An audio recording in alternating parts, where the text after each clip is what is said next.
I do. Oh, thank you. Thank you. Yeah. We're getting close to start time here. Thank you for turning on the mics.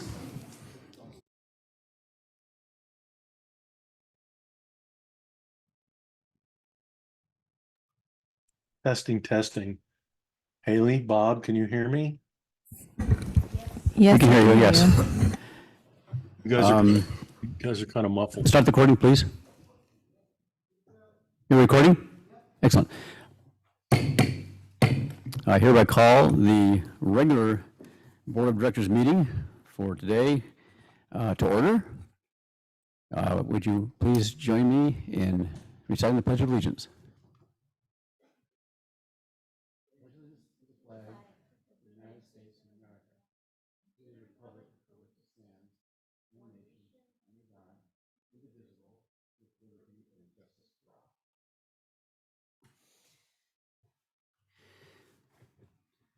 Thank you, everyone, for coming. We have all the board members are here, so we have a full quorum. And I'd like to ask Mr. Carmel, our counsel, to deliver his report from closed session. Thank you, President Gray. The board held a closed session at this morning's special meeting to consider two items: a conference with legal counsel regarding existing litigation pursuant to Government Code Section 54956.9 D1. The case is Vincent versus Cambria Community Services District et al.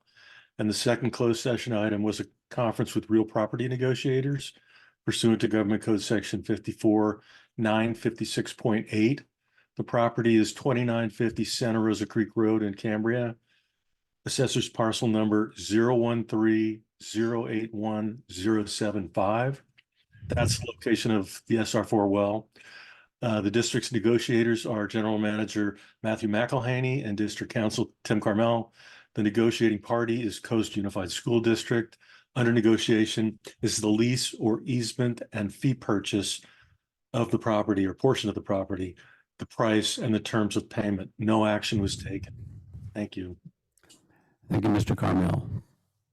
Do we have to take public comment on that report? Mr. Carmel? Yes, indeed, Mr. President. Yeah, I thought. Is there anyone want to give public comment on the report just given? No. No. Anybody in the audience, in the hall? You have a late hand. A late hand? On Zoom. Elizabeth Bettenhausen. Okay, Ms. Bettenhausen. Thank you very much, Mr. President. I can't understand you.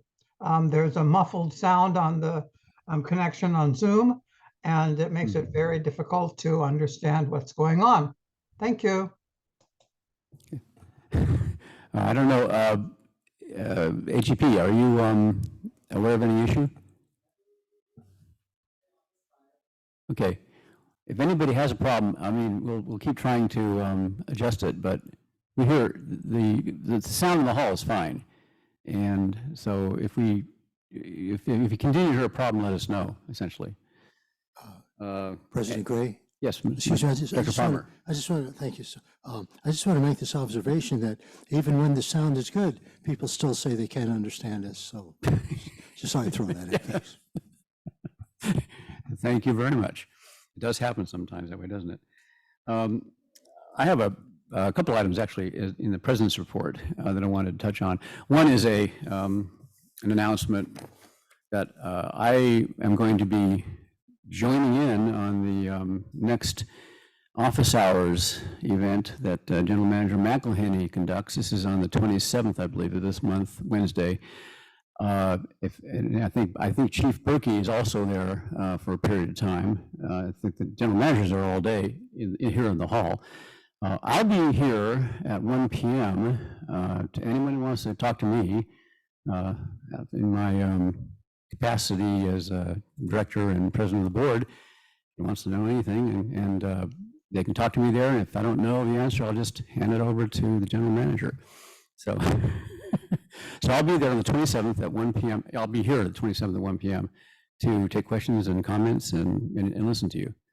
Another item I wanted to just briefly mention for matter maybe for clarification for some people And I don't know how many people heard about this. There was a very serious dog bite incident a couple of blocks away from the ranch on Park Hill. And I don't know what people have heard out in the community. The original report said it was on the ranch. It's not on the ranch, but it was serious. A dog, and I think Director Farmer, you might know something about it too. A dog was being walked by someone was actually killed by a dog that was loose. And I think the owner of the dog who was walking the dog had part of his finger bitten off. So it was a serious incident. And it is, the relevance to us is that it's this isn't a problem elsewhere on our property, i.e. the ranch. And we do have a municipal ordinance against off-leash running of dogs or dogs off-leash generally. And this is a warning, I guess, of what can happen when dogs encounter each other and do unpredictable things. We are also working on a administrative citation ordinance, which will be coming to the board, I think, next month, to address the issue of enforcement and enabling us to fine people for violations of municipal code ordinances such as this one. So it's a good time to think about safety and being careful about other safety on or off the ranch. And General Manager McElhaney, did you have anything else you wanted to say? Thank you, Mr. President. No, you're correct. The incident did not happen on district property. It was off of Park Hill on the corner of Wooster and Whitehall, just off the ranch. Unfortunate community member lost, looks like a third of their finger. And then one dog was killed in the attack, unfortunately. So it highlights the importance of some of our ordinances as far as dogs on leash and things of that nature. And the administrative citation program would be one mechanism to motivate those to follow our ordinances. So tragic all the way around, but thank you. Thank you very much. Any public comment on this, on my report, because this is not actually an agenda item, but okay. I'll move on to well, agenda review, which I don't think we have any suggestions or any requests for moving items from the board. I don't either. I'll move on to board member communications. Anybody here on the board who wants to comment on their activities, make an announcement, or ask a question for clarification, you can do so now. I'll go first to Director Thomas. Thank you, President Gray. And for those of you who love desserts, specifically love pie, everyone has justification to get to go to Lynn's or to French Corner Bakery or wherever you choose, because today is March 14, 3.14. The beautiful ratio of the circumference of a circle to the diameter of a circle. And for those who are either mathematically or engineering wise enamored of the physics, today is a day worth celebrating. So today's Pie Day. Thank you. Anyone else? And now I guess we'll move on to public comment. Item number 3 on the agenda, and as we described, is for speaking on agenda items that are not, things that are not on the agenda, but which are under the purview of the CCSD board. And I have a request, first of all, turned in a speaker's request for item 3, which I believe this is the one you wanted, from local 4635. So whoever's speaking for the local, please come forward. You've got 3 minutes. Thank you.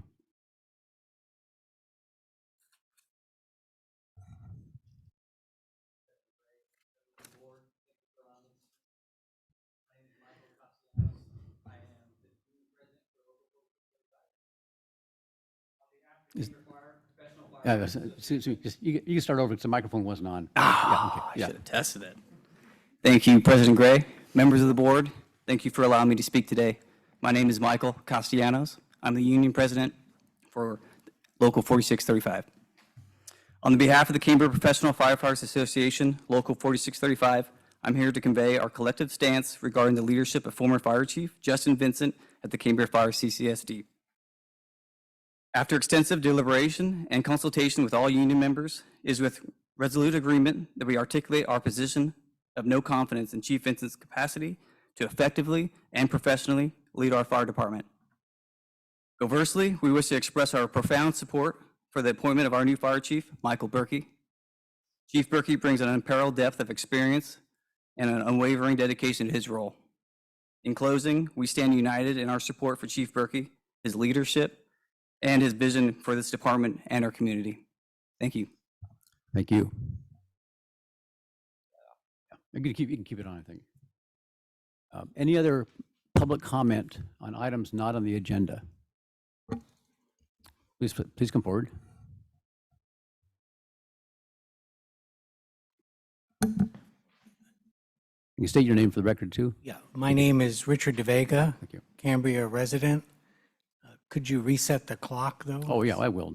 Yeah. Okay. I'm please here proceed. today to bring up one more time my concerns regarding the use or misuse, in my belief, of CCSD vehicles going home on a daily basis with on-call personnel.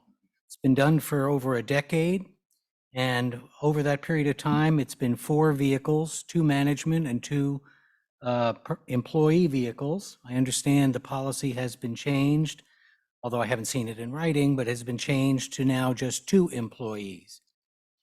That's every day, all year long. Costs for those vehicles are about $8,000 per vehicle for fuel and about 21,000 miles to and from home for each vehicle, which leads to increased wear, tear, repairs, and the need to replace the vehicle. The reasons given for those vehicles going home for on-call employees are that we have various emergencies. General categories: weather emergencies, power outages, and unforeseen water or sewer repairs. Well, weather emergencies are very seasonal. We get warnings when we have severe weather anticipated, such as the atmospheric storms that we've had. And so I would maintain that if the vehicles have to go home at all, that could be scheduled when we know that there's severe weather expected. For things such as power outages and unforeseen water or sewer repairs, the vehicles are already at home in a city like Atascadero, Templeton, Paso Robles. Morro Bay, I guess, is another one. So those vehicles are going to take 35 to 40 minutes to get here. The additional 5 minutes to pick up a vehicle is not critical, and we should be using personal vehicles for that need to come in. The vehicle, many of these outages affect the facilities themselves. The vehicles are already there or right nearby the facility. So what's the point, the necessity of the vehicle going all the way to an outlying city to come back to where a vehicle is already sitting? So there's minimal delays for most of those instances if they use their personal vehicle. Lastly, in the policy being reviewed today, the CCSD owned vehicle use policy, the proposal is to omit from there any personal use vehicle reimbursement. And that's a mistake, because if you do decide to have employees use their personal vehicles, or if additional employees have to come in with their personal vehicle, in addition to the on-call employee, there's no procedure that I'm aware of for them to be reimbursed for their use of the personal vehicle. Okay. Thanks very much. Thank you. Just to clarify, most of the subject of what you were saying is not the item today, because that the idea of company basically CCSD vehicles going home and on call, that's a separate, maybe Director Scott can clear me up on that. That's a separate issue that the policy committee is going to be taking up, right? Yes. And that's why I put it as a that's why I put it, non-agenda. But then there's also 5D, so people aren't confused. 5D does deal with part of the issue, part of the policy that is up before us today. So. Yeah, and the rest of that question that you have presented just now will be dealt with by the board in a very near future. Yeah. Okay. Thank you. Ms. Heinrichs, do you want to speak? Oh.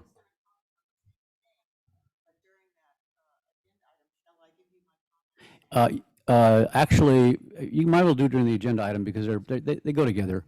They go together. Anyone else want to speak on public comment and general public comment on non-agenda items? Good. Ms.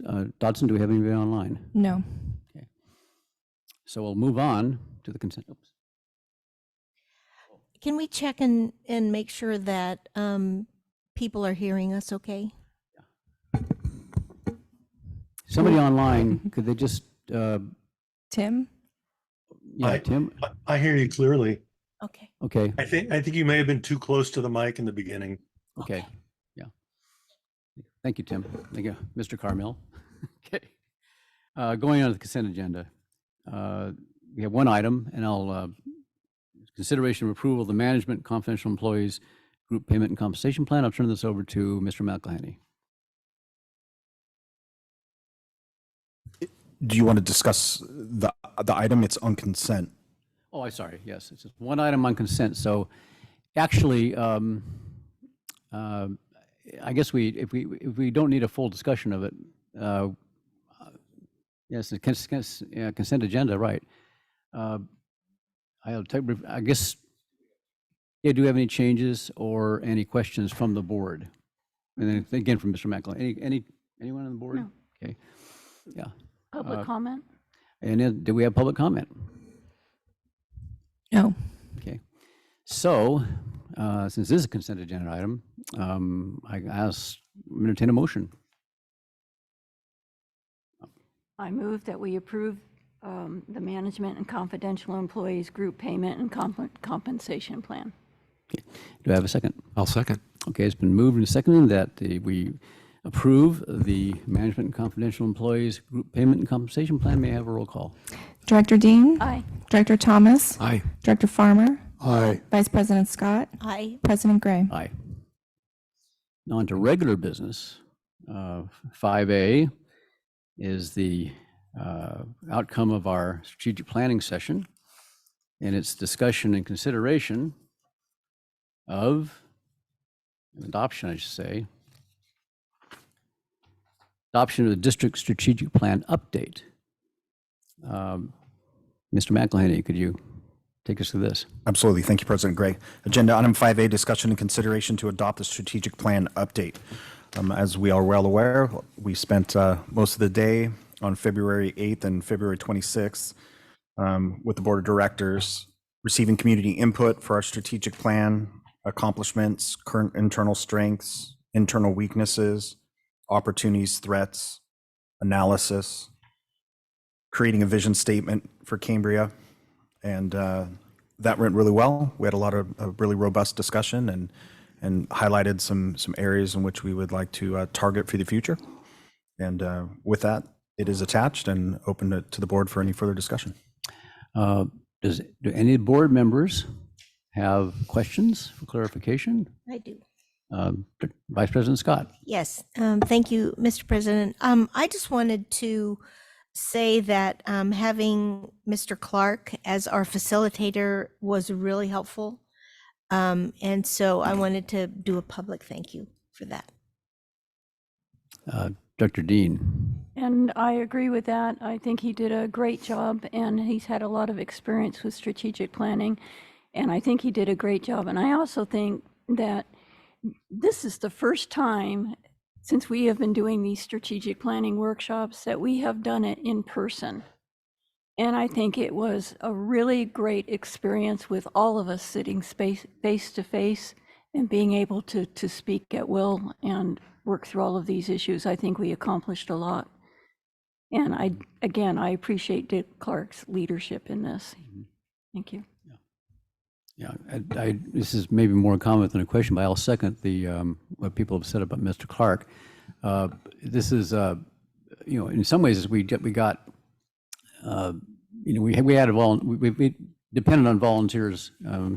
Late Cindy Stidell did it last year, but I think we've settled now on a someone who can be a hopefully if he agrees to it, kind of a long-term volunteer on this. And we go to annual strategic plan updates now, and hopefully next year he'll be available. And if we're send him send him a card or something, or a bottle of wine, whatever, might keep him on board.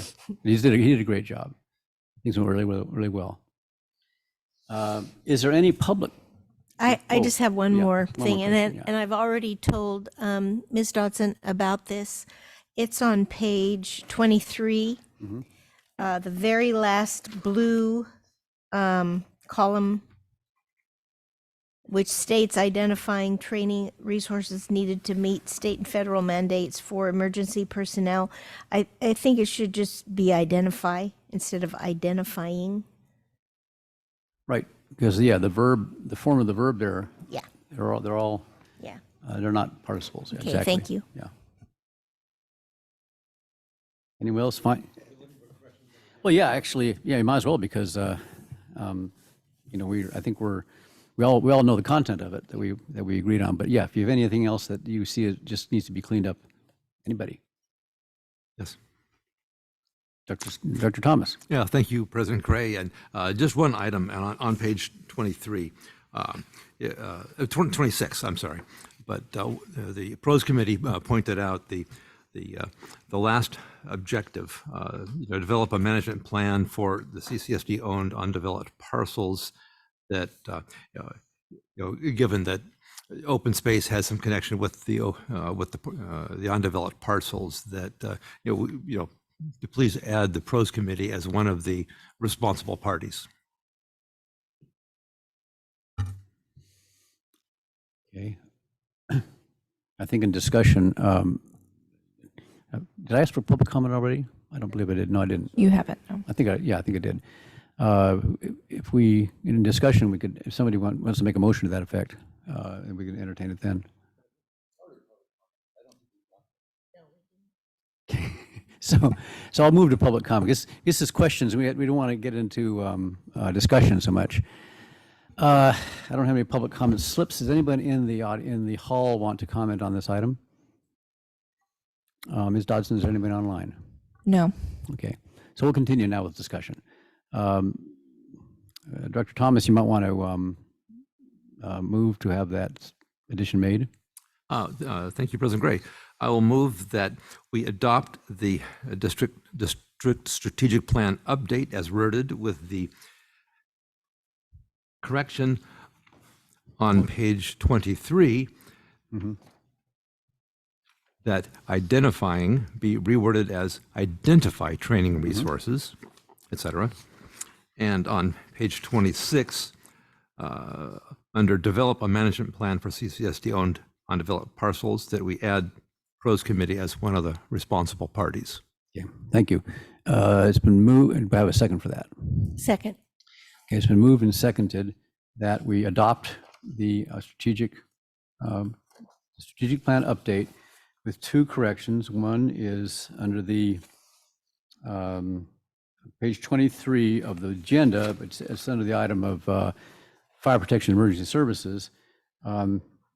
The change identifying to identify, and then in the final section, in fact, the last item under facilities and resources, under the responsible party, add Pros Committee. Correct? Okay. Could I have a roll call vote? Director Thomas? Aye. Vice President Scott? Aye. Director Dean? Aye. Director Farmer? Aye. President Gray? Aye. Thank you, everybody. So I say it was a very good session, and I think they're very constructive now. We're optimistic about how things are going with strategic planning. 5B is 5B. Yes, this is I'll turn this over, of course, to Mr. McElhenney or Jim Green. This is the discussion and consideration of the annual review of our affordable housing unit allocation. So, Mr. McElhenney, can you start off? Absolutely. Thank you, President Gray. Agenda item 5B, discussion and consideration of an annual review of the affordable housing unit allocation. It's recommended the Board of Directors review the affordable housing program unit allocations in accordance with our CCSD Municipal Code Section 8.04.110. The recommended board action is to maintain the current allocation of 56 units. As we know, That municipal code provided the allocation of 6 residential housing units per calendar year under the AHP, with those unused HP units carried forward to the next year. There has been discussion in the background of having a deeper conversation about that, and where we're going with that. But I do have Mr. Green on the line for further dialogue. Any questions? First, any questions from members of the board? So Director Dean. So the 56 units, does that include the 33 units for affordable housing that we're waiting for, or is that in addition to the 33 units of affordable housing? I believe that includes it. Mr. Green? I don't think so. The 56 are in addition to the 33. Right. Okay. Can we possibly get people self-help housing to give us an update on where they are in building those 33 units of affordable housing? Because the community certainly can use them. Yes, Director Dean. We had that conversation in agenda review, and I'll speak with Mr. Carmel and Mr. Green, and we'll kind of reach out to them. So that's on our to-do list. Thank you. Any other questions? I had the same Thomas. question. Yeah, So, yeah. Yeah, I had a question maybe related to that as well. A intent to serve letter, which I think they received initially from us, I think it must have been about 11 years ago or something, quite a while ago, is periodically renewed. And I think maybe Mr. Green, I don't know if this is too detailed a question, but when is their renewal coming up? So they were renewed when they submitted their final plans, which were approved, and that was in 2021. Okay. How long does the intent to serve letter last before it needs to be renewed again? That I defer to legal counsel. I'm not sure if it's in perpetuity or if it's, from my understanding, it was 10, but I'll defer. No. Mr. Carmel? I think it varies, but my recollection is 2 years. Okay. Yeah, I think it is. I think it is regular. It's pretty short term and needs to be renewed. I would suggest that we look into having that discussion with them when they renew the intent to serve letter, because I think an intent to serve letter from the CCSD to build 33 units is a very valuable thing. You think about it, and if they're just going to sit on it, I mean, perhaps it's because of financing issues, whatever. If they're just going to sit on it and not do anything, we are, as Dr. Scott noted, giving up, or I think both of us, it's been noted widely that we need affordable housing. And these are 33 units, which are very valuable. And it's a proven model too, because it's basically a duplicate of the existing people's self-help development right next to it. It is a very good solution. So if they, for some reason, cannot execute on that project, we should know. And then, I mean, ultimately we could release those letters and put them back into the allocation. So it's a possibility. I don't want that to happen, but at some point we do need to kind of get the stuff built.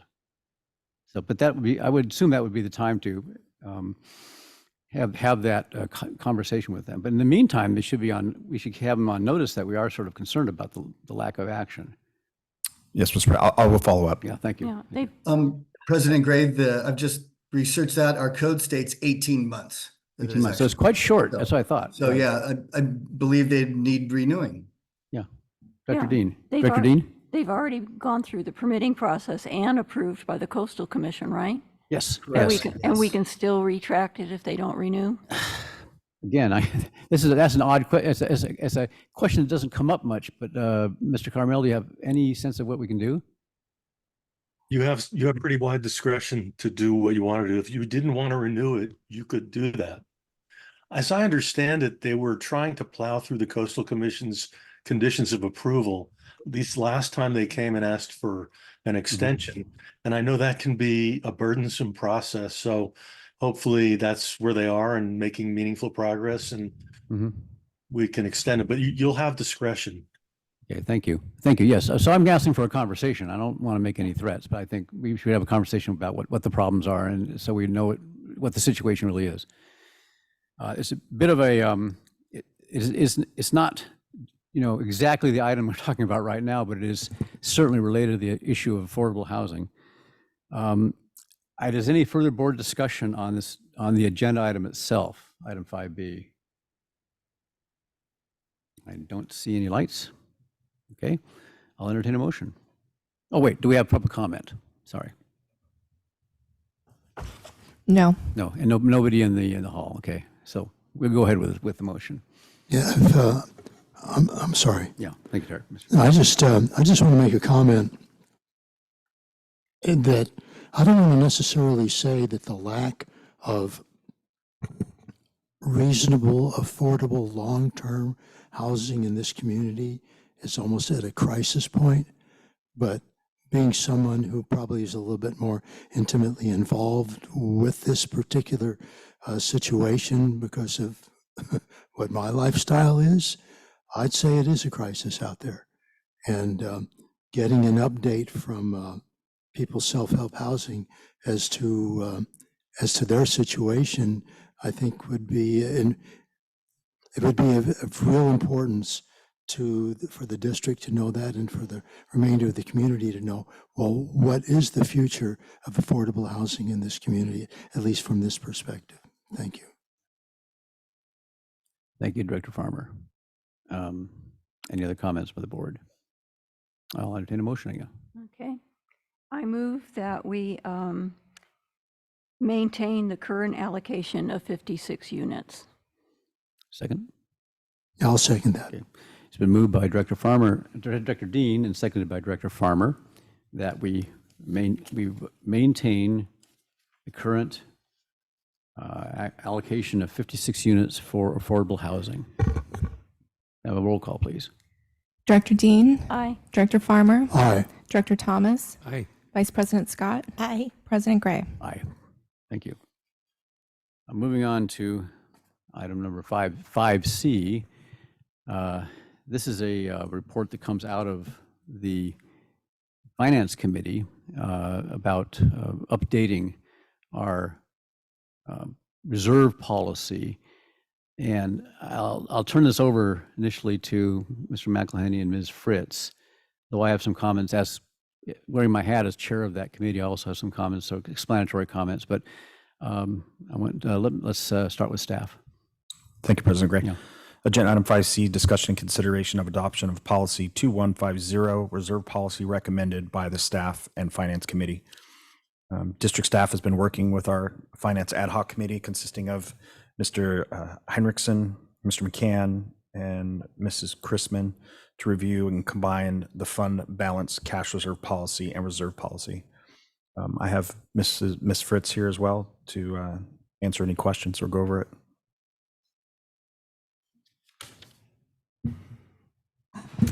I would just like to add that we had two different policies. We had the official policy 2150 as well as a cash reserve policy that we were combining into one policy. And so those were the extra documents that were put out last night online today. So you could see previously what the two policies were that we were combining into the draft that you see before you. I would say the subcommittee met, probably 4 or 5 different times to kind of review the policy. And, we had a lot of good discussions about what to include and not to include. And then, did present this to the finance committee, which they unanimously approved to bring forward to the board. Actually, it was, I wanted to say something about that. It was 4-1, but. Oh, it was 4-1. Okay. Yeah. Sorry. Yeah, it's okay. I just wanted to say a little bit more in a way of explanation. It's a bit of an awkward process and situation because there are two, right now, 2 budget reserve policies. They have different titles, but they're 2 reserve policies that are posted on our website under district policies. One was a reserve policy that was, I believe, enacted in 2016. And then there's the one that's numbered by the CSDA number system at 2150 that was updated or adopted in 2021. And the subcommittee was tasked with coming up with a new policy that replaced both of those and incorporated, some elements of both, mainly probably it was basically based on the 2021 policy. Because there were two policies melded into one, and a lot of work was done to try to figure out what to take and what to leave. The idea of a red line, which would have been, the maybe standard practice here, was impractical to carry out, and admittedly, it's a little more difficult to follow. But the decision was made to have both of the old policies alongside the new one, so we can get some idea or show some idea of what was changed. To help out, I made a list of changes, significant changes, or just all changes really that I found, based on what was in 2150, the 2021 policy, and what is being proposed today. So just to sort of make it clear to the board and to the public what's being changed, I'll go down the list of policies, or I'm sorry, provisions that were in the 2021 policy, which is, you can pick this handout up and look at it and describe what was changed. And Ms. Fritz may want to comment on why some of the changes were made, but just to clarify, I'll go down through the list I made, and this is now have the old 2150 policy in front of you if you've got the handout, and follow along. First of all, in the first paragraph, purpose, there is a sentence that was deleted, and it said, funds established under this policy shall function as both capital outlay and contingency reserves. That was simply deleted. In the third paragraph, or the paragraph after the list of goals, a couple of changes were made. One was a grammatical change, or change for readability.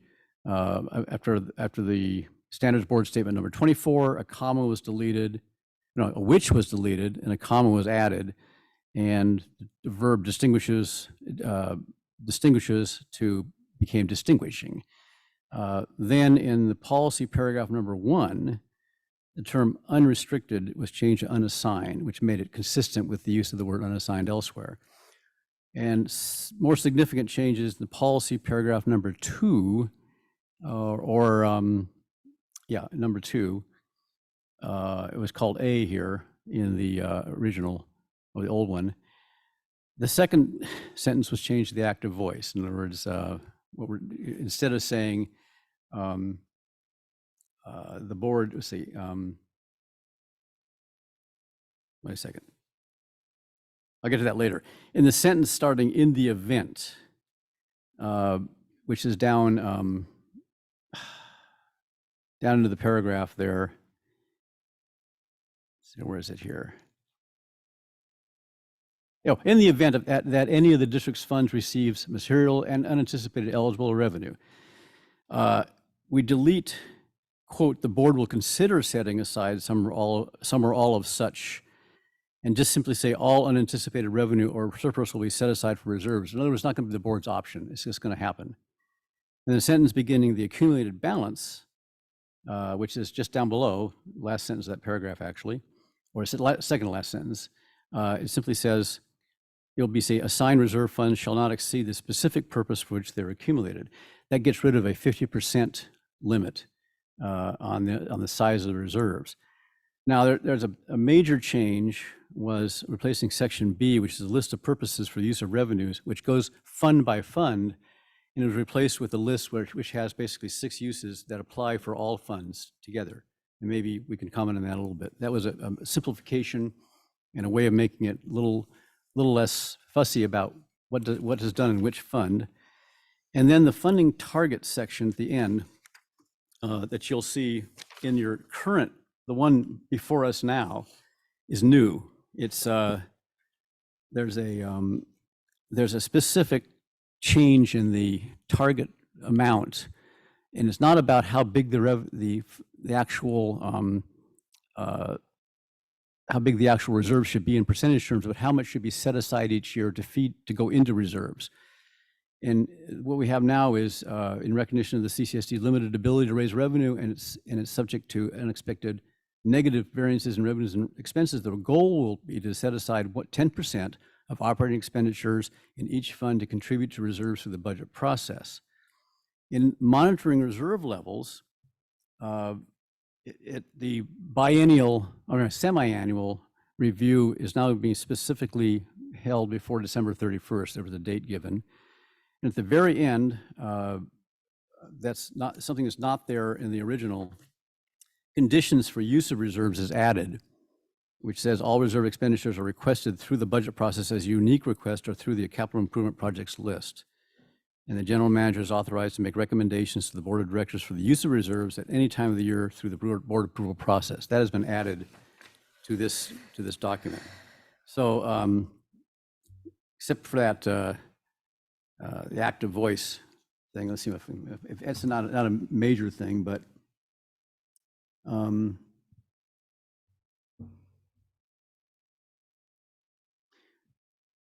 yeah, that's actually, it's the other way around. I think the active voice has changed the passive voice there, so I got kind of confused.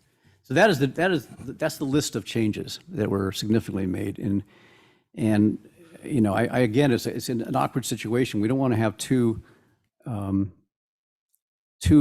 separate policies out there as, you know, covering the same subject. And so this is somewhat difficult job to bring out a new policy that sort of incorporates what we think is the best of both and makes changes to bring them up to date.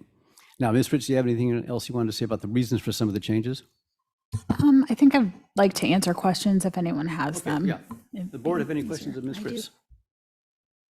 Yeah, I do. Vice President Scott first. Yeah, thank you, Mr. President. I was just a little confused when I looked at these 2 pages because I thought they were 2 separate policies, because the format for the policy number 2150 is, it says policy in bold, and then funding targets, monitoring reserve levels, and condition for use of reserves are also in bold, but they don't have a colon after them. So are they, for instance, is funding target C and monitoring reserve levels D and conditions for use of reserve DE?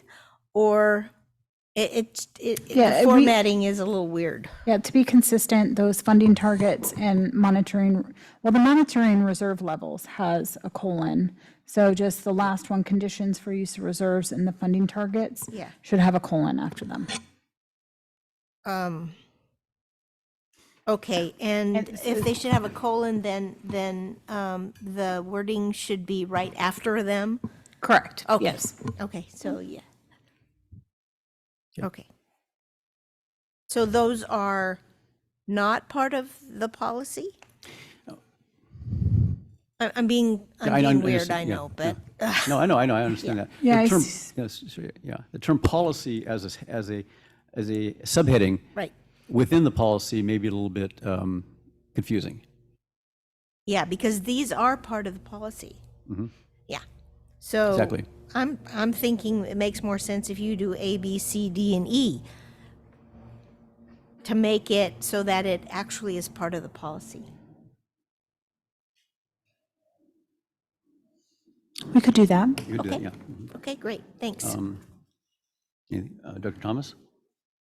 Yeah, thank you, President Gray. And you had asked for questions, but I think you're asking for questions and comments as well, correct? Questions and comments at this point, yeah, because, well, there are questions for clarification, I guess, can amount to comments. Yeah. Okay. Yeah, right. Because these are I not need questions for clarification. clarification, but Yeah. these are comments. So under funding targets, my concern, well, first, the sentence is not grammatically correct. The first line needs to be rewritten. That's secondary. We've said that the goal is to set aside 10% of operating expenditures. You did explain that the intent is each calendar year, but that's not stated here. This could be interpreted either as annually or in total. So if the intent is that this would be set aside each calendar year, we should so state. And The larger issue is we're basically specifying the velocity, but not the destination. We're saying how much to set aside each year, but not commenting in any way on the reserve levels. And I think a funding a reserve policy is incomplete without specifying a target range of reserves that we would aim to. And it needs to be worded cautiously, because there will be cases when, if we have kind of a minimum and maximum range in mind, there will be no doubt there will be times when we would have to draw from those reserves to go below that minimum, because we would need that for emergencies. But to not state what we're aiming to is simply not having a policy. So in my opinion, we should state the expected range, whether it's a range of 3 to 6 months operating expenditure, and of course the old undated policy that has no document control whatsoever. And by the way, this document that we're looking at also has no document control. We don't know what the date is. Fortunately, it's in this agenda packet, but I would like to see dates on everything we produce for consideration. But the one that we're replacing and retiring does state some target ranges, and they seem relatively reasonable. Probably there will be cases when we need more, and as we develop out our long-range plans and our capital improvement plans, we may find that we need to build up reserves to a higher level. But to not state target range at all would be not responsible as a reserve policy. And you want to, Ms. Fritz, you want to respond? We had this discussion. Yes, we had this discussion. I think what we came to was, I don't think we're in the, personally, I don't think we have enough information to set a high limit, because we would need a facility condition assessment to realistically state how much is the maximum to hold in reserves. I think in the policy, the old policy, the one that's not numbered, and I'd like to say too, Haley, once the board approves, she does put dates and approved by the board on all of these policies. So the one in front of you does have the document control that you're speaking of. The other one that did not, they had some limits in there that I felt were not realistic to the upward limits were not realistic. I don't think we have enough information at this time to set a realistic upward limit, because this policy was so outdated. We just, let's fix it. Let's get this in the records. We are setting a yearly policy review. And so we can talk about doing a true facility condition assessment if we want to set some upward targets. I feel at this point we could set a target, but it would be somewhat of an arbitrary number. And then the minimum targets, we discussed that too, and I would be more comfortable to set a minimum target, but again, it could handcuff us when making decisions. You could set, $1 million, what is the rationale? When setting targets, what is the rationale behind setting the target? And through the subcommittee, we landed on not setting, but more trying to give us a target of how much to contribute to reserves each year. So we did discuss it, and had many of those same thoughts. Yeah, thank you. I also, as the chair of that committee, I want to put this in context of a larger process that, and I think I'll get the board. I'm going to ask the board to direct the committee to do this specifically, but we've been talking about the need to have a long-term financial plan going out 10 years, specifying, it's kind of the time element of the CIP list, among other things. CIP list is a point in time statement about what we're going to do this year and what are, as part of our budget. This is what we expect to, or estimate we would need to spend in 10 years to carry out the CIP list as well as our operations. And this has been something also we've been concerned about for quite a while, because I noticed in the grid that Don Howell and I did as members of the ad hoc committee on policy updates, we specifically mentioned in the update of the reserve policy that it needed to be updated pending development of a long-term financial plan.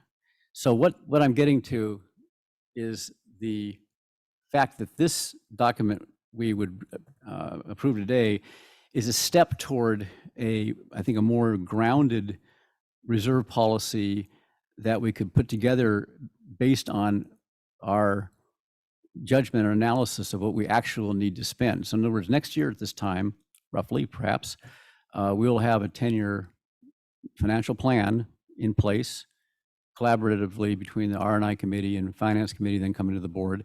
And then reserve policy can grow out of that. Because we those numbers in the I believe it was 2016, the numbers in those older document were quite arbitrary. They're kind of pulled out of the air. And this sounds like a good number. Sounds like it's enough. Okay, so we want to avoid that kind of analytical sloppiness, as it were, in making these reserve requirements. It's a really crucial aspect of our budgeting, and we've never really done it in a methodical way. And I'm not sure how our reserves have ever ended up, being a certain point, a certain size because we intended it that way, or they just happened to be that way. There's another problem. We have reserves, but did we ever actually set out to have those reserves at that level? Probably not. So we want to make it more purposeful and based on real analysis and based on real planning. And this is a step, I think, in the direction of making it work, making the policy work in the interim. That's what I would describe it as. And then next year, I think it'll be updated again. It'll be a little bit different in terms of what we come up with, perhaps with numbers for minimums and maximums. Yeah. Mr. Thomas. Yeah, good. Good discussion, and it was interesting listening in on the finance committee discussion, and I'm hopeful that we'll have clarity on that 10-year plan. But there will always be a great range of uncertainty. We'll potentially facing tens of millions of dollars of the gathering system repairs at some point, and we'll never know when that's going to occur. We've all reviewed the CIP list, and while we're looking forward to the new format that's more clear, we're all aware that the amount is substantial on the CIP list, and so at a minimum we could establish some reasonable target. And as stated here, the goal will be to set aside 10% of operating expenditures in each calendar year. We may not achieve that in each of the funds, and I think that's probably clear from this, that if we exceed it, or if we, it didn't say as a requirement, a specific requirement, because things change. There's uncertainties in life. But it's good to have that as a goal, and we could likewise set as a goal. If any financial planner is going to tell you, you need 6 months cash, whatever it costs to survive, and that might be a reasonable, uninformed goal to work towards, but not stating a goal at all. We could state that until further analysis of a long-range plan defines a better number, we're going to set as a goal a 6-month reserve consideration.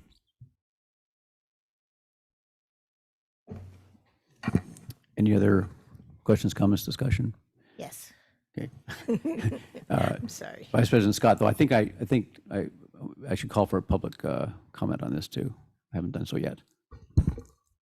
Lauren Crosby Swartz. Okay, Lauren Crosby Swartz, please. We'll get it back. That's fine. Well, good afternoon, President Gray and members of the board. This is Crosby.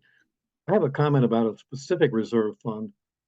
In the previous version of the 2150, it describes a reserve fund for WRF operating expenses. And this has been going on for a number of years. There should be significant balance in this. In the new draft 2150, there's no mention of this WRF operating expenses fund. I'm just curious as to how you anticipate this will be handled going forward. So that's my comment. Thanks. Thank you. Anybody else online? No. Okay. Mr. Dujic, I think, wanted to comment.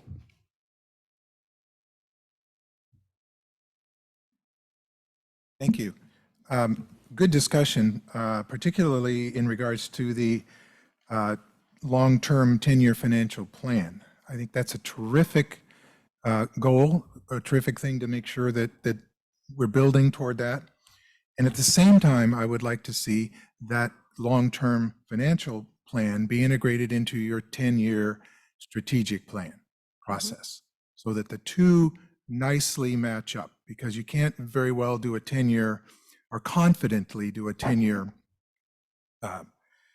long-term financial plan and have a 3-year strategic plan or 5-year strategic plan. So that's my comment. Thank you. Thank you. Ms. Dodson, anyone else online? No. Okay.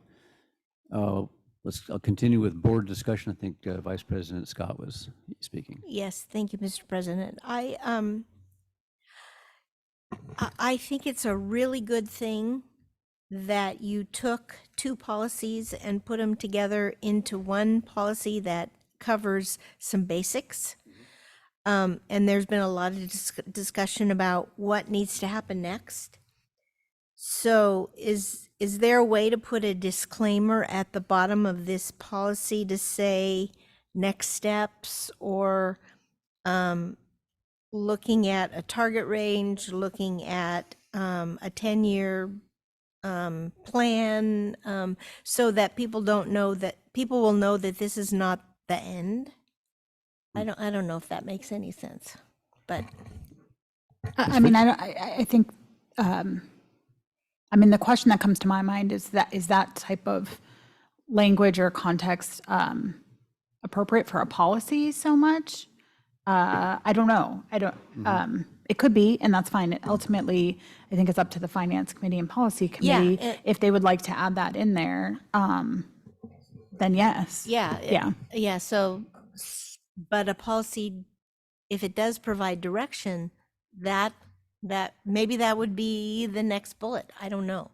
Somehow to say this is our first step in really looking at our reserve policy, and these are the steps to come, or something like that. Or maybe when we're setting the target deadline for reviewing, we could list out the things that we're looking to review by next year. However it gets documented would be really good. I don't know if you can suggest some wording for that at the end, you're saying, kind of as a final thing, or in the, because monitoring is not just monitoring reserve levels, it's more monitoring, updating the policy itself. Well, it says here, the reserve policy will be reevaluated each year before December 31st and adjusted based on budget variances summarized from the annual budget results. I think under there is where the goal is to have a 10-year financial plan or something like that. I don't know. Well, no, I would suggest have that, the heading of that maybe should be monitoring reserve policy. I mean, it's not just levels. The reserve policy will be reevaluated each year before December 31st and adjusted, and adjusted or,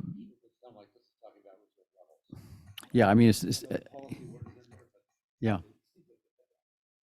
Okay, so maybe we say the reserve levels will be evaluated each year, but I think what we really want is some sort of something at the end. This policy will be reviewed, and I don't know if you want to have it at a certain time, but we're reviewed to reflect the development of a long-term financial plan. Can I make a What's that effect? suggestion? Please. What if we put the monitoring reserve levels title down to where it says in collaboration with the finance manager, like that could be its own section. And then we could have another section titled like policy review or something that would say something to the effect of the reserve policy will be reevaluated each year before December 31st and adjusted based on budget variances summarized from annual budget results, and to incorporate or to include something of a 10-year financial plan, minimum and maximum limits, and integration with the strategic plan Sounds good. as like 3 bullet. Yeah. So what we could do, I think rather than trying to come up with a final version today, we can bring it back and have staff come up with that, the appropriate wording according to the direction we've given them. There are a couple of small changes. I think Director Thomas in that funding targets paragraph did note that there was a missing word there in recognition of the CCSD's limited ability to raise revenue and it's being subject, or some term like that, being subject to unexpected negative variances. And then the goal will be to set aside 10% of operating expenditures in each fund. I think he said Annually. Annually, just say annually. Annually rather than try a calendar year, fiscal year, whatever. Yeah, just annually. Yeah, you make it simple. And I think then we can, without taking, you don't need to take a vote even, just have this brought back in April. Yeah, I don't think it goes to finance. It has to go to finance committee either. I don't believe, unless you. Yeah. No. I don't think so. No, I think the gist of it is the same. Well, thank you. Yeah, those are good suggestions because I think we're in a transitional period with this aspect of our budget. We've never really gone deeply into it. Let's say that.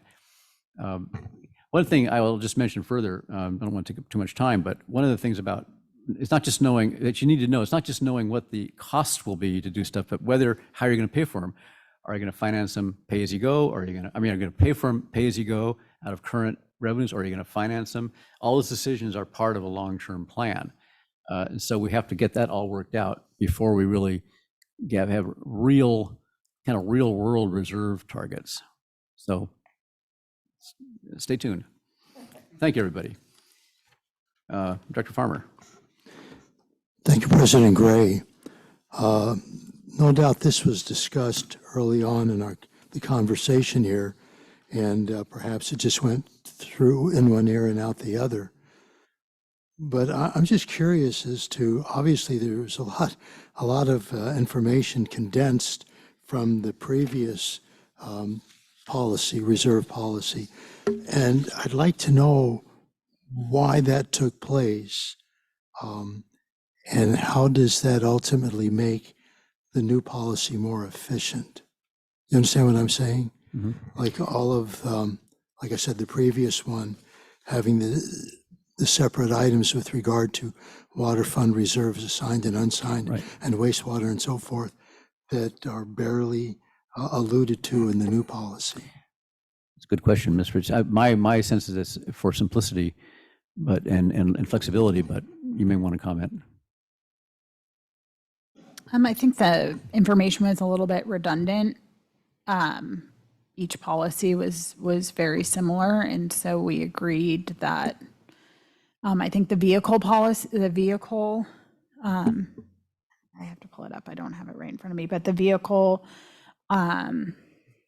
reserve was really the only one that was left off of general funds. So we decided to put all of the same categories in all of the funds, and it was more efficient and created the same.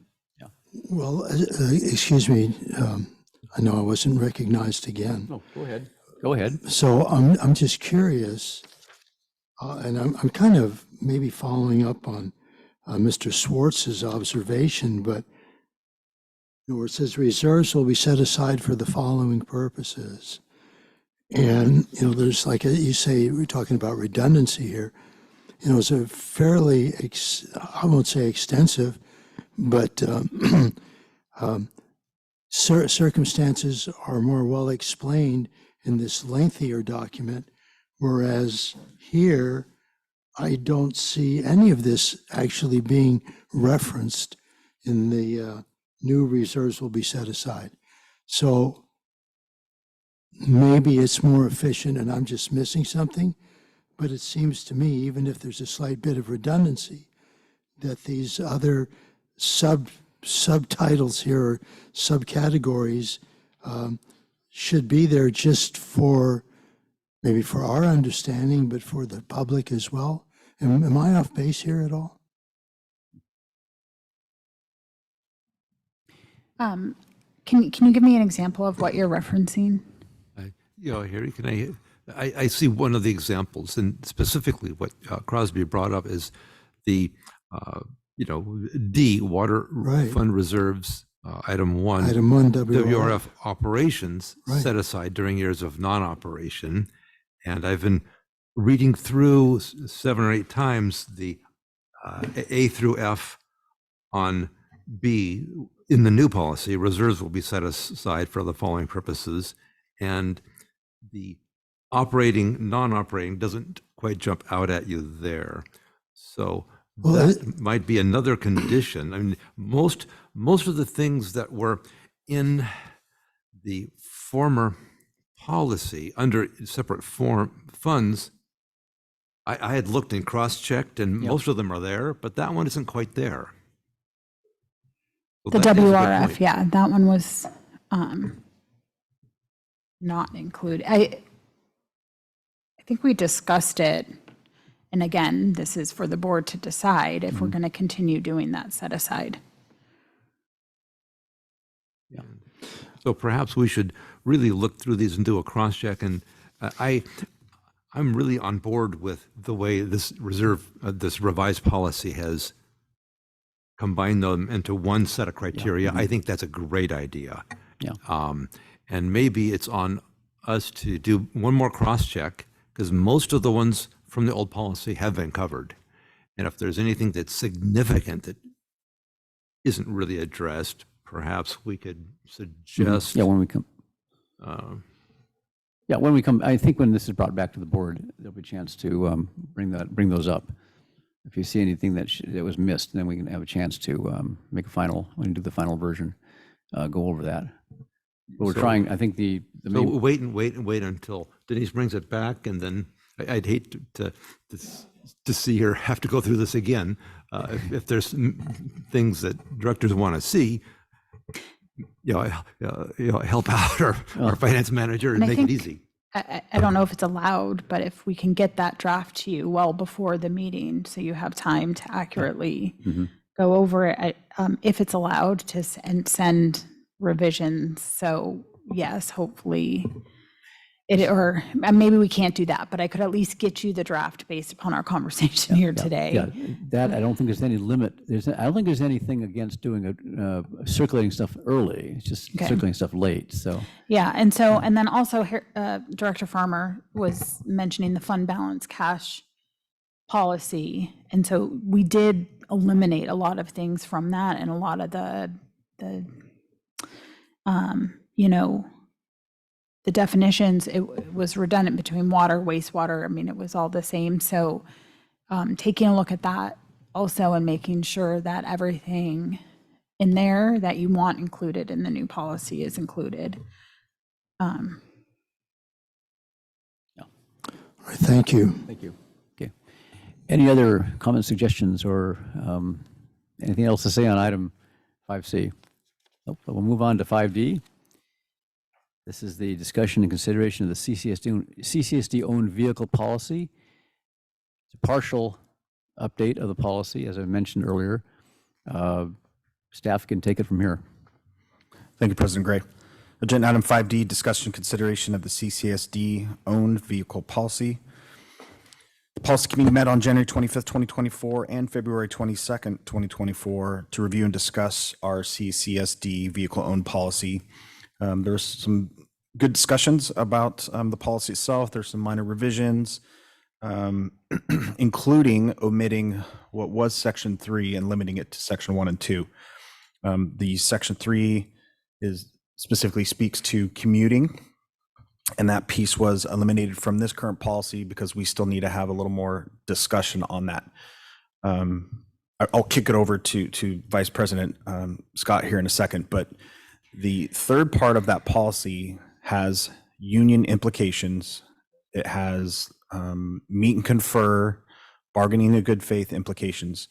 As was mentioned earlier, this has been a decade-long past practice, which is a specific term used with negotiations, the term past practice, and having this past practice occur for 10 years.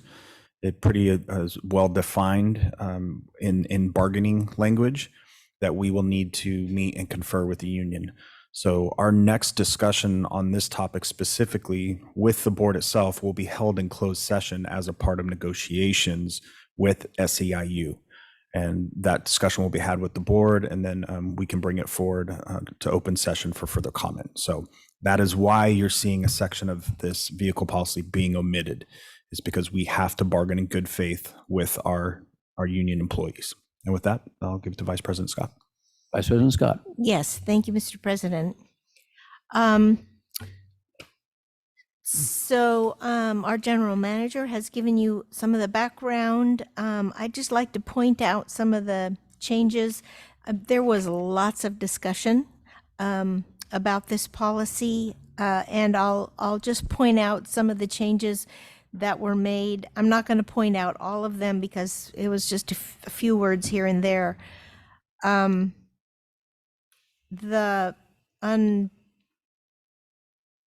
Under vehicle usage general, that's Roman numeral 2, under C, there was not a specific time frame for people to have reported if they had been in an accident, and this paragraph gives more direction to the employee who is involved in an accident, and it says that the event needs to be reported no later than by the next business day. So I thought that was really important so that people who are the supervisors have that information right away so that they can deal with any concerns that have gone on. Under D, we added vaping. So it previously was smoking is strictly prohibited. It is smoking and or vaping is strictly prohibited in any CCSD owned vehicles. We did talk about eating in the vehicles, and what we wanted to do was really be much more inclusive, and to say that people who are using district vehicles need to be used in a way that is responsible. Under F, a daily inspection of each vehicle is to be performed prior to the operation of any district-owned vehicle. A lot of discussion around, do you check and make sure that that vehicle is safe prior to taking that vehicle out? And that is a process that has been done, but this basically puts it in specific terms that it will be done on a daily basis. We talked about speeding. We talked about all different kinds of unsafe conditions. But G outlines all of those conditions and saying that no CCSD-owned vehicle shall be driven if it is known to be in an unsafe condition. We got really specific in H about transporting family members, knowing that that is prohibited, except in certain circumstances when that person is also an employee of the CCSD or in an emergency situation. So I am open to any questions or comments about some of the changes that we've made. I hope that you all you understand why we left off the commuting in this policy, because that is a whole nother animal out there that we have to talk about, and we have to find out who else we need to confer with before we put that kind of a policy in place. And in addition, that a commuting policy will come to the board for direction from the board. And at that point, our general manager will give you the information from the closed session so that we have that information to make those kind of decisions. Thank you. Any questions, Director Farmer? Thank you, President Gray. Yes, thank you very much, Vice President Scott, for this report from your committee. You mentioned, like, segueing from Part D through E into F, something, you used the word, something about, responsible, in other words, being responsible in operating a vehicle, which it would seem that didn't need to be in here, because that's like understood, right? Like, duh.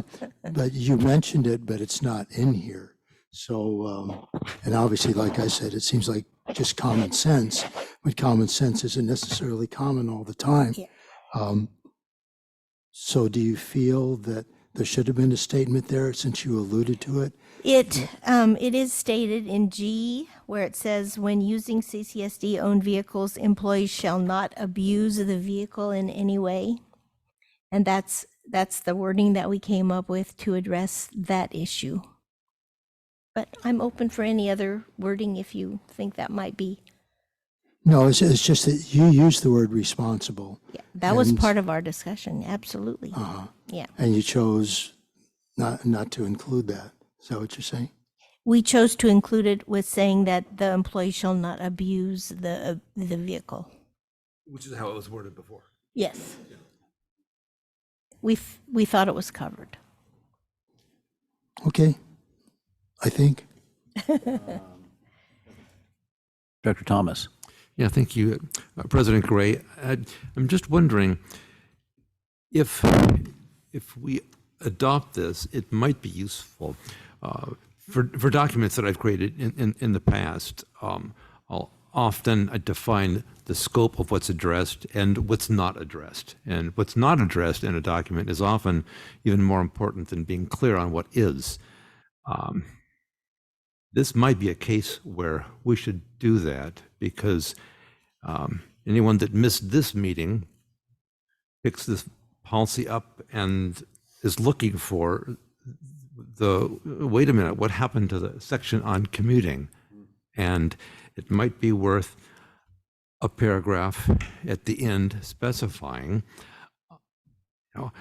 on this date, the section on vehicle employee commuting in district vehicles was removed pending further discussion to clarify this policy. Yeah, yes. Any Dr. Scott, do you have anything? No. I mean that we can sure do that. Like, Well, in addition or something like that. Mr. McElhenney. Just one thought, President Gray and Vice President Scott. We're definitely going to be addressing the commuting policy in some way, shape, or form.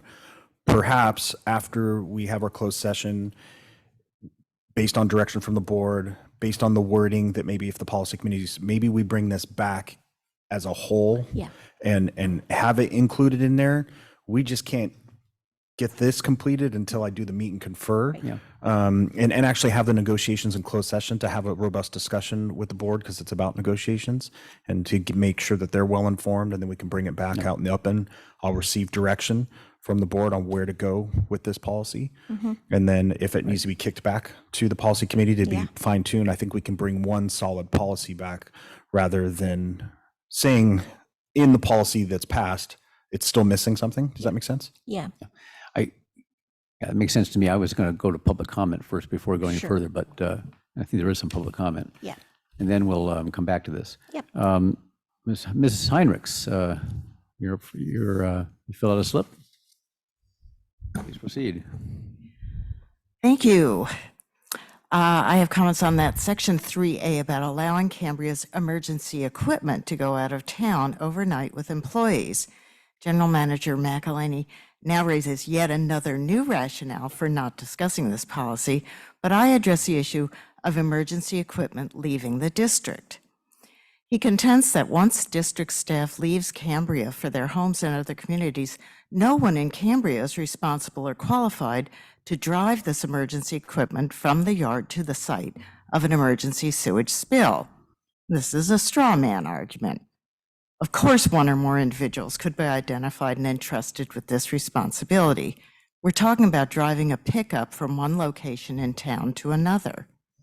In an emergency serious enough to cause a major sewage spill, I expect board members would want to be notified. We can poll the board now. Which of you would want to be notified even at night of a district emergency? One of the possibilities that could cause a sewage spill is an earthquake. An earthquake would also be likely to make travel difficult or impossible. It has happened in the 2003 San Simeon earthquake. Highways 41, 46, and 1 were closed for varying lengths of time. In exactly the kind of emergency that Cambria is likely to experience, that equipment and trained employee would be unable to get here. In the event of other emergencies that don't close the roads, that 45-minute trip to Cambria is subject to more mundane risks. A deer jumping in front of the truck, fog, another driver causing an accident. Back in 1989, the Exxon Valdez oil tanker spilled its oil into Prince William Sound. Emergency equipment was unavailable, and only a single worker was trained to operate the forklift and crane to bring it to the site. Analyzing the disaster response later led to changes to make that emergency equipment and trained responders available. This seems basic to Cambria's well-being. The issue here is making this emergency equipment available along with a trained person who can respond. I'm glad to know that this serious deficiency in Cambria has been identified, and I ask the board to address it. I do not want to stand here at some future date hearing about a serious sewage spill that was allowed to flow because the board knowingly left Cambria unprepared. Thank you. Thank you. Any other comment? Ms. Dodson? No. Anybody else in the hall? Okay, thank you. Yeah, so we'll get right back to the board discussion here. I think what we're talking about is maybe something similar to what we did with the reserve policy, though I think we got a pretty good consensus, I think, on what's in here now, just going forward, but to basically bring this back when we've decided on what to do with the commuting with the CSD vehicles. I had one small question about clause F. When it says a daily inspection of each vehicle is to be performed prior to the operation of any district-owned vehicle, do we need the word daily in there, or it simply should be inspected for safety before being used, right? I mean, because daily seems to suggest you have to do a daily inspection even if the vehicles aren't being used. Could I ask Mr. Green to respond to what actually happens now?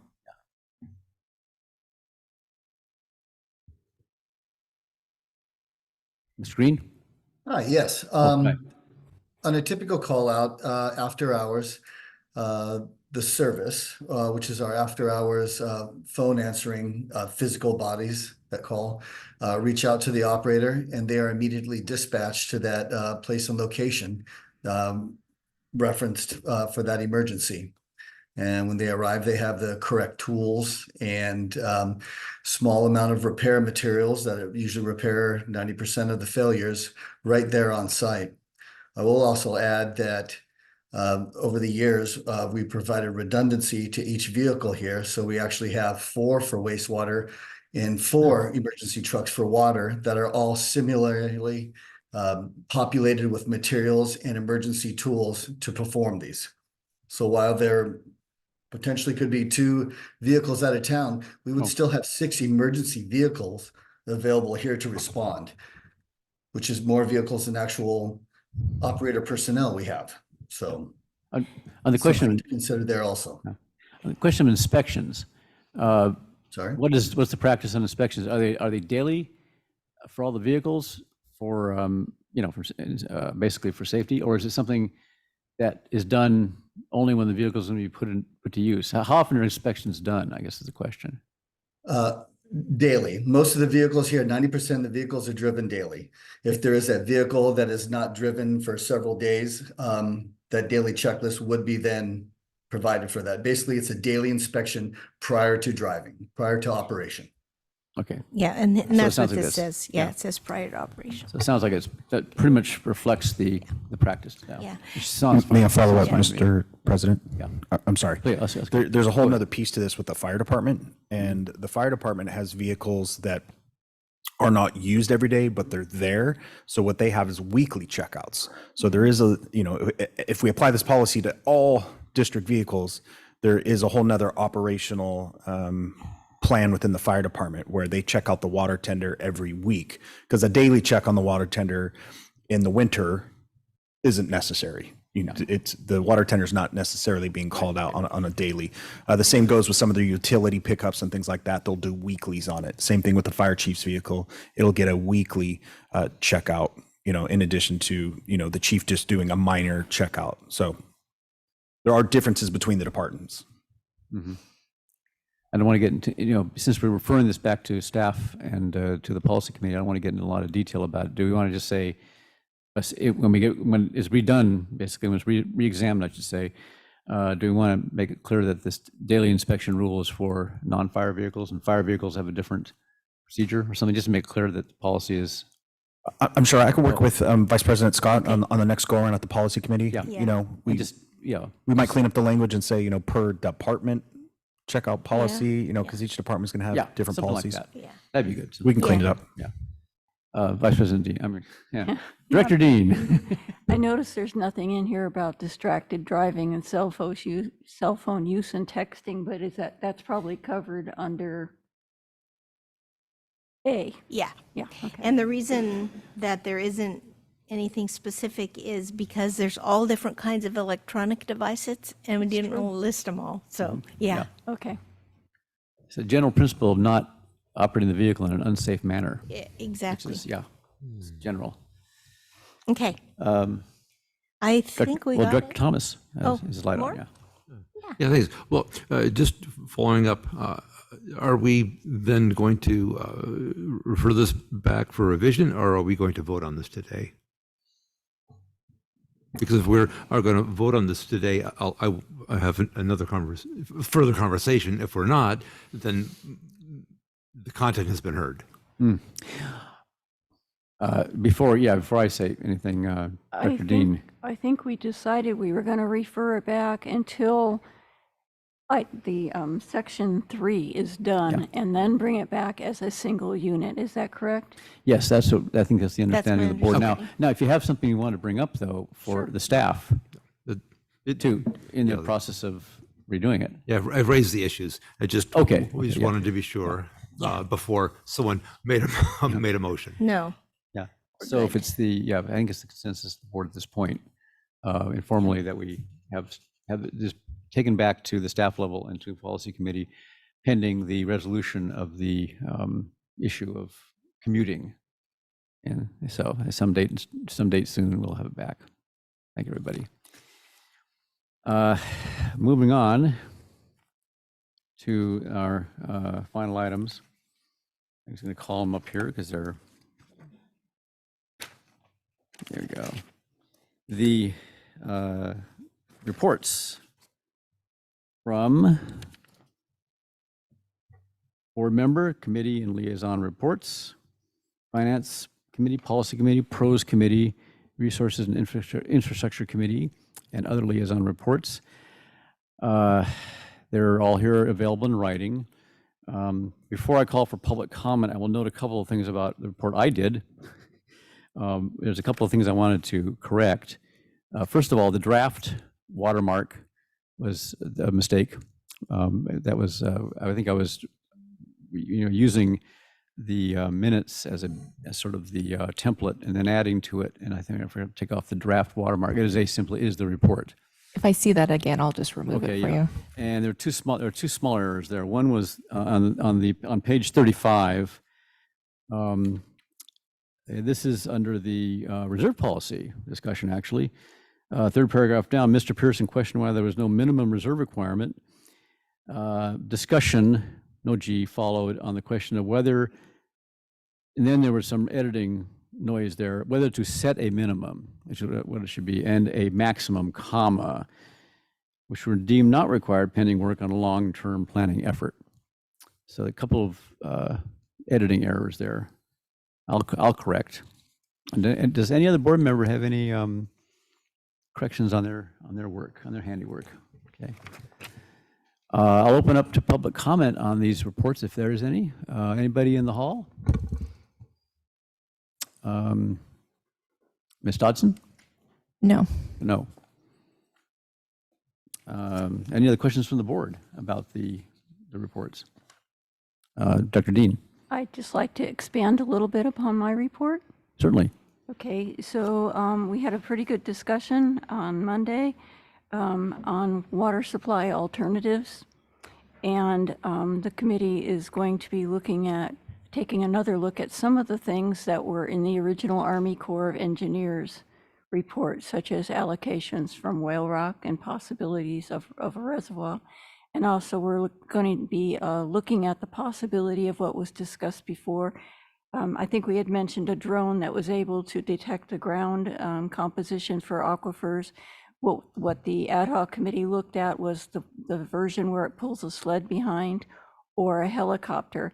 And we've decided that some of that terrain that we're looking at would be more beneficial to use that helicopter with the loop. So we're going to be coming back with information to bring to the board about the cost of doing it and the area we'd like to look at. So we're talking about that. We also had a good discussion about direct potable reuse and what would be needed for our district to look into that. So a lot of that will be in my report next month, but I just want to let you know that we were looking at those kinds of things. Thank you. Anyone else?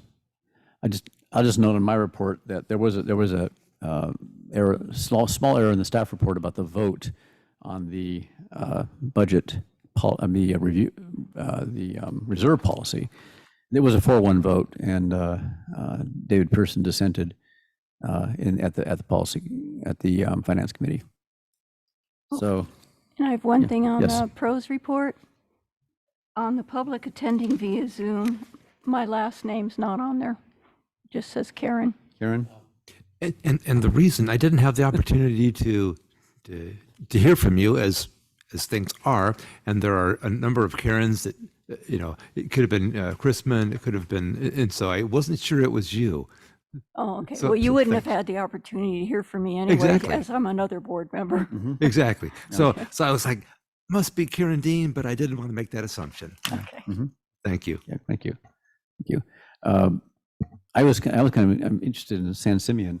I don't know if you want to comment on, Director, Vice President Scott, want to comment on the LAFCO input that San Simeon has gotten lately. That report, thank you, Mr. Yeah, you're President. welcome, That report is, there's a link to it on my report, on my liaison report. And I would recommend that you take a look at it. It appears in that report that the county is already set up to go ahead and take over their services, water and wastewater services. And Here it is, yeah. that is because of the systems that they're using, that it would be an easy conversion. So It's on page 46, right at the top there, Right. if you notice, yeah. Yeah, yeah, take a look at that. It is interesting. Yeah. Especially when you look at our LAFCO report and then you Yes. compare it. Good history of San Simeon's troubles. Yes. too. They've been through a lot. Okay, if there are no more questions or comments on the reports, I'll go on to our final item, which is future agenda items.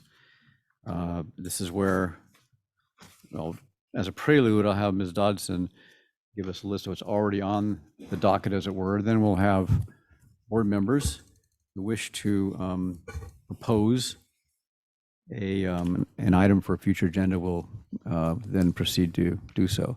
So Ms. Dodson first.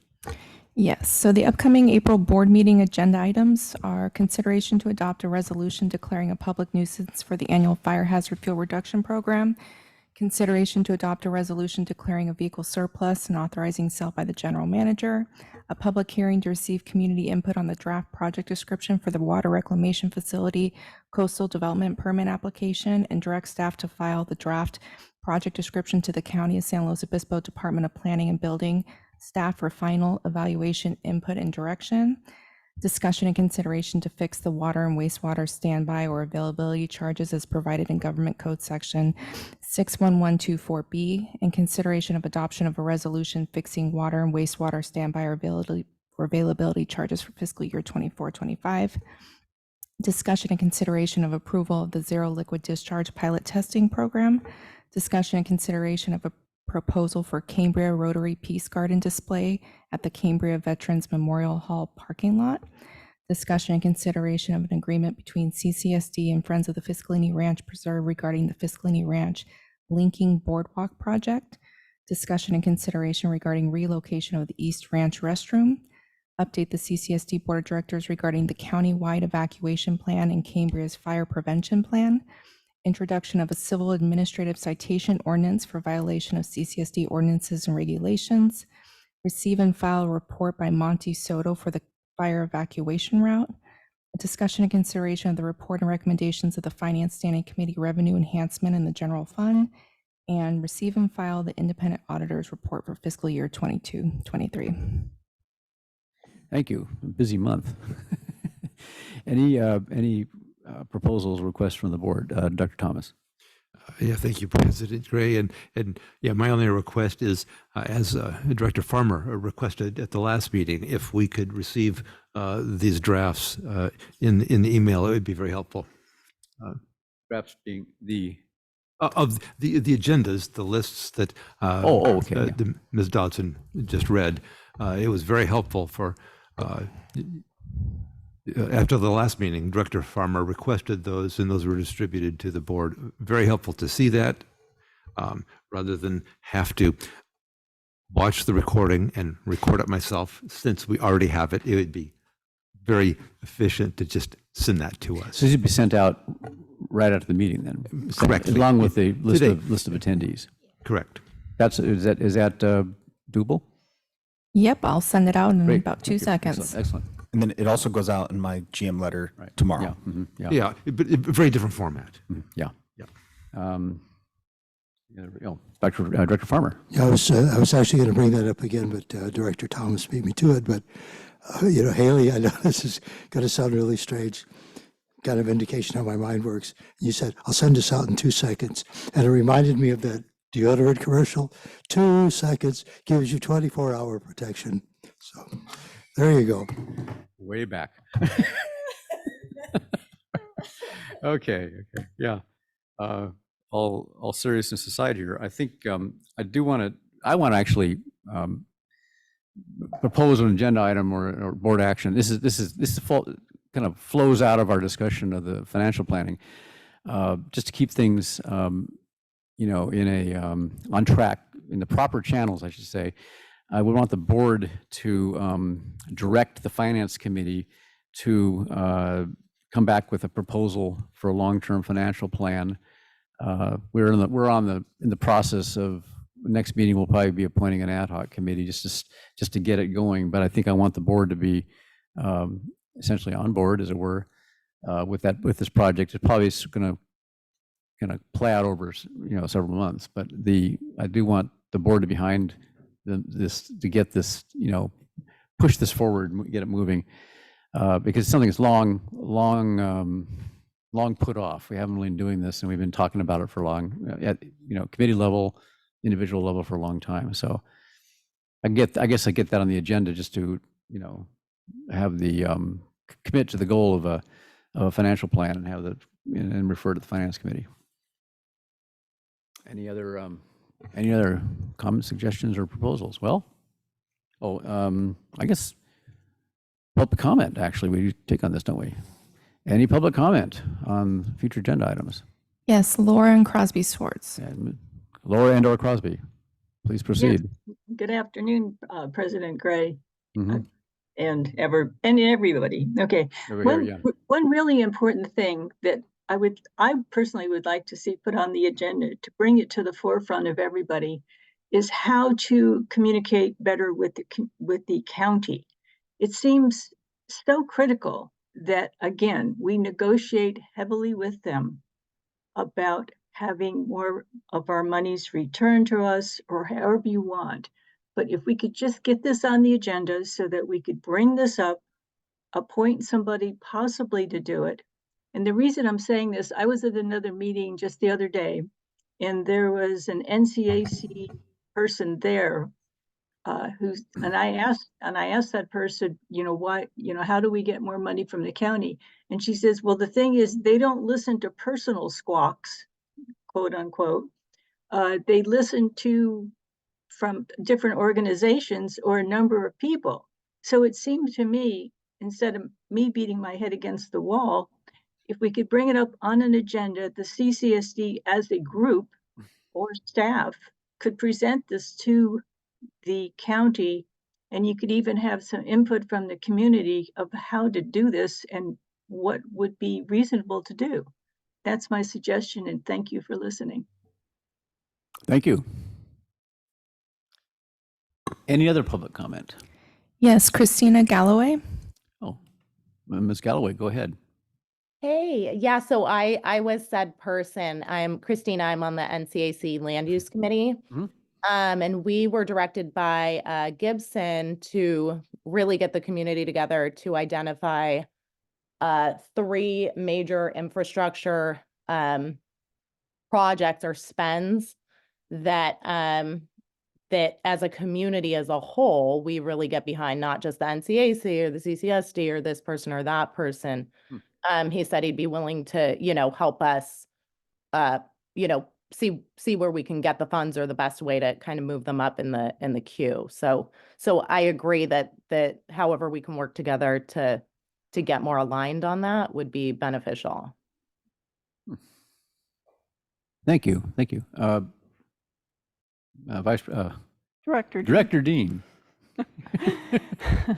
Back in 2021 here. Yeah. Vice President Scott's doing a fabulous job. I'm glad she's in that position. Yes. Didn't you, President Gray, say something a meeting or two ago about possibly bringing forward or coming up with a resolution to present something to the county for projects that we really wish that we could get them behind and help fund for us? Well, Dr. Thomas, you may. I did something on that related specifically to the rodeo grounds road. Dr. Thomas, did you have anything else that you would add? Right. In legal counsel, Tim Carmel, can I discuss what's on the pros committee agenda, even though it hasn't been posted yet? At this point in time? In what context? Discussing, specifically the topic that's on the agenda for the pros committee meeting next week. If it relates directly to future agenda items, yes. Okay, then close enough. Thank you. On the pros committee agenda is discuss and consider the list of the most critical pedestrian and transportation projects where, within this community that need county assistance. Mm-hmm. And, and this would be the Rodeo Grounds Road would be one of those. And if it doesn't end up on the top of that list, I'll be darned. Right. And so that will be related. So just so you know how that Rodeo Grounds Road thing is going. That is going to be on a future agenda. I think we've already got that slotted for a future agenda. I think what Ms. Galloway was saying, I'd like to hear more about that too. So if there's a sort of a, or I don't know how we participate in it, but there's a development of a priority list from the community for county action. I don't know how we specifically get, become part of that, but I think that would be something that would be incorporated into this, maybe, I don't know if we want to be messaging the county all the time, but maybe a little more, develop a little more of a plan or a priority list of things that we need from the county, and then again, make our pitch. But we are doing the Rodeo Grounds Road right now. That's going to be done in a specific request. I think we can start with that, and then we can go back maybe for a little more planning through pros or for whoever, or R&I, for some stuff that we would like from the county. And they can come back, the committees come back with their recommendations to us as to what we want to make part of our county, our big ask, as it were, I think. So Rodeo Grounds first, then we'll do the larger process with more things involved subsequent to that. That sounds right. Sounds good to me. Now, any more proposals? Any more comment? I think seeing none, I declare the meeting adjourned. Somebody's light was on. Well, I know.